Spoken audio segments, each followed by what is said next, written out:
Sunday, October 1st. Those whom he foreordained are the ones he also called. Romans 8:30. Jehovah began choosing anointed ones after Jesus' death and resurrection, and it seems that all in the first century Christian congregation were anointed. From the first century until the beginning of the last days, the vast majority of those who claimed to follow Christ were false Christians. Jesus likened them to weeds. Even so, Jehovah continued to anoint some faithful ones throughout that time, and they proved to be like wheat. Jesus described during the last days, Jehovah has continued to select those who will make up the 144,000. If he chooses to wait until late into that period to select some for that privilege, who are we to question his wisdom? We must be careful to not react like the disgruntled workers who complained about the way their master dealt with the 11th hour workers. Matthew 13:24-30. He presented another illustration to them, saying, "The kingdom of the heavens may be likened to a man who sowed fine seed in his field. While men were sleeping, his enemy came and oversowed weeds in among the wheat and left.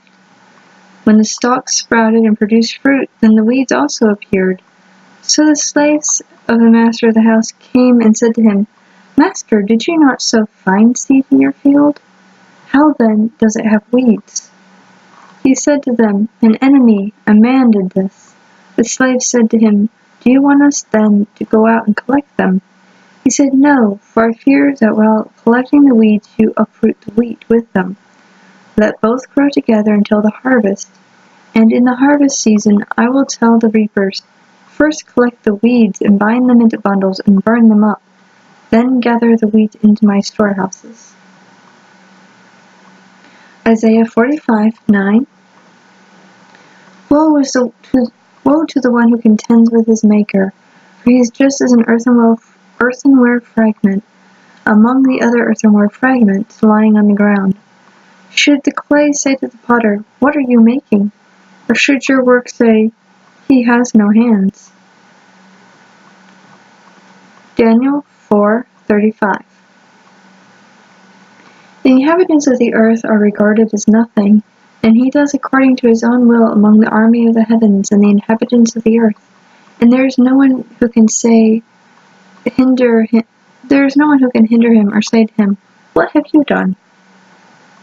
Romans 9:11-16. For when they had not yet been born and had not practiced anything good or bad, so that God's purpose respecting choosing might continue dependent, not on works, but on the one who calls. 16. So then it depends not on a person's desire or on his effort, but on God, who has mercy. And lastly, Matthew 20:8-15.